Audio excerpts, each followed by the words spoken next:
উলামা মাশায়েখ আইম্মে পরিষদ পরশুরাম উপজেলা কর্তৃক আয়োজিত আজকের এই সিরাত কনফারেন্সের সম্মানিত সভাপতি এবং আগত মঞ্চ উপবিষ্ট উলামায়ে কেরাম, সামনে আমার প্রিয় ভাইরা এবং পরশুরাম বাজারের বিভিন্ন ব্যবসায়ী, সাংবাদিক বন্ধুগণ, প্রশাসন সহ সর্বস্তরের উপস্থিতি, আবারও সবাইকে সালাম। আসসালামু আলাইকুম ওয়া রাহমাতুল্লাহি ওয়া বারাকাতুহু। আমরা মহান আল্লাহ তাআলা শুকরিয়া জ্ঞাপন করছি যে আল্লাহ সুবহানাহু ওয়া তাআলা আমাদের সকলকে একই প্ল্যাটফর্মে এসে কথা বলার সুযোগ করে দিয়েছেন, এর জন্য বলছি আলহামদুলিল্লাহ। আমরা আল্লাহর কাছে আরও দোয়া কামনা করি আমরা যেন সারা বাংলাদেশের সমস্ত উলামায়ে কেরাম দল মত নির্বিশেষে আমরা যেন এক হতে পারি। সবাই বলুন আল্লাহুম্মা আমিন। সম্মানিত উলামায়ে কেরাম, আমার সাথে এখানে যারা উপস্থিত রয়েছেন অনেকের সাথেই খুবই ভালো বন্ধুত্ব রয়েছে, অনেকের সাথে আমরা একসাথে কাজ করেছি। অনেকেই জানেন আমাদের চিন্তা চেতনা আমরা কি চাই। আমি দীর্ঘদিন আগে থেকেই এই পরশুরামে চাচ্ছি, বিশেষ করে বড় যে সমস্ত দলগুলো আছে, আহলে সুন্নাত ওয়াল জামাত, ইসলামী আন্দোলন বাংলাদেশ, হেফাজতে ইসলাম, খেলাফত মজলিস, বাংলাদেশ জামাত ইসলাম সহ সকল উলামায়ে কেরামকে নিয়ে আমি অনেক আগে থেকেই কাজ করে যাচ্ছি।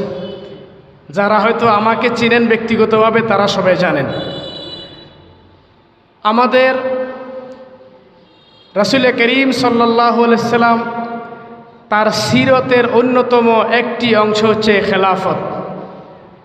আমরা সবাই উলামায়ে কেরাম, আমরা সবাই জানি এবং আমি নিঃসন্দেহে কথা বলতে পারি, বুক ফুলিয়ে কথা বলতে পারি, আমাদের সারা বাংলাদেশের যদি উলামায়ে কেরাম যদি এক হয়, আল্লাহ তাআলা যদি আমাদের সবার দিলকে যদি নরম করে দেয়, আল্লাহ তাআলা যদি আমাদের সবাইকে জাহান্নামের ভয় অন্তরে ঢুকিয়ে দেয়, আল্লাহ তাআলা যদি আমাদের সবাইকে জান্নাতের আশার কথা মনের ভিতরে ফুলিয়ে দেয়, আমরা যদি এক হতে পারি সবাই, আগামী দিনের বাংলাদেশ আমার নবীর সুন্নতের চিরালোকের আলোকের উলামায়ে কেরামের বাংলাদেশ ইনশাআল্লাহ। আমরা যেহেতু পরশুরাম বসবাস করি, আমি শুধু একটু পরশুরাম পৌরসভা নিয়ে সংক্ষেপে একটু কথা বলব। আমাদের এখানে 9 জন কাউন্সিলর, একজন পৌরসভার মেয়র থাকেন।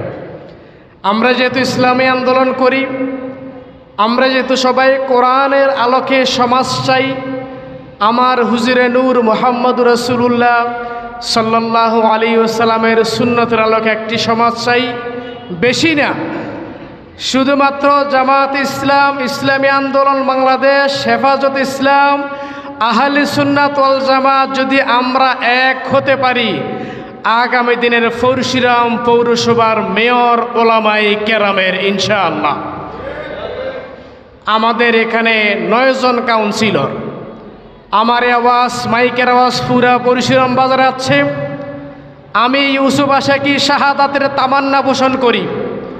আমি চাই বাংলাদেশের উলামায়ে কেরাম এক হতে হলে সারা বাংলাদেশে যদি সর্বপ্রথম কারো রক্তের প্রয়োজন হয়, আমি ইউসুফ আশাকি রাজপথে রক্ত দেওয়ার জন্য প্রস্তুত আছি ইনশাআল্লাহ। যদি বাংলাদেশের উলামায়ে কেরাম এক হয়, আমাদের এই উলামায়ে কেরাম যদি এক হয়, আমি ইউসুফ আশিকির শরীরকে যদি 100 টুকরাও যদি নবীর সুন্নাত প্রতিষ্ঠা করার জন্য করতে কেউ চায়, সর্বপ্রথম ইনশাআল্লাহ প্রথম কাতারে পরশুরামের রাজপথে পাইলটে আমাকে পাওয়া যাবে ইনশাআল্লাহ। আমাদের এখানে 9টা কাউন্সিলর। আমি শুধুমাত্র ইসলামের রসুলের খেলাফতের কথা বলছি।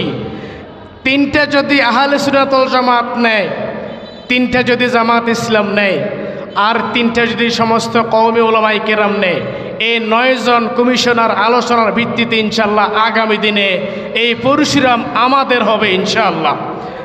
এই জন্য মনকে ফ্রেশ করতে হবে ইনশাআল্লাহ। উলামায়ে কেরাম যদি এক হয়, শুধুমাত্র রাসূলুল্লাহ সাল্লাল্লাহু আলাইহি ওয়াসাল্লামের খেলাফত, হযরত আবু বকর সিদ্দিক রাদিয়াল্লাহু তাআলা রেখে যাওয়া খেলাফত, হযরত ওমর রাদিয়াল্লাহু তাআলা রেখে যাওয়া খেলাফত, হযরত আলী রাদিয়াল্লাহু তাআলা রেখে যাওয়া খেলাফত, হযরত ওসমান রাদিয়াল্লাহু তাআলা রেখে যাওয়া খেলাফত, ওমর ইবনে আব্দুল আজিজ রাদিয়াল্লাহু তাআলা রেখে যাওয়া খেলাফত, আমরা যদি উলামায়ে কেরাম এক হতে পারি ইনশাআল্লাহ আগামী দিনের পরশুরাম সহ সারা বাংলাদেশের নেতৃত্ব উলামায়ে কেরাম দেবে।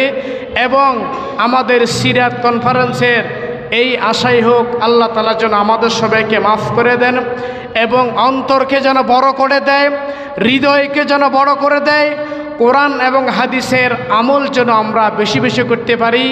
সমস্ত উলামায়ে কেরামকে ধন্যবাদ, সবাইকে ধন্যবাদ।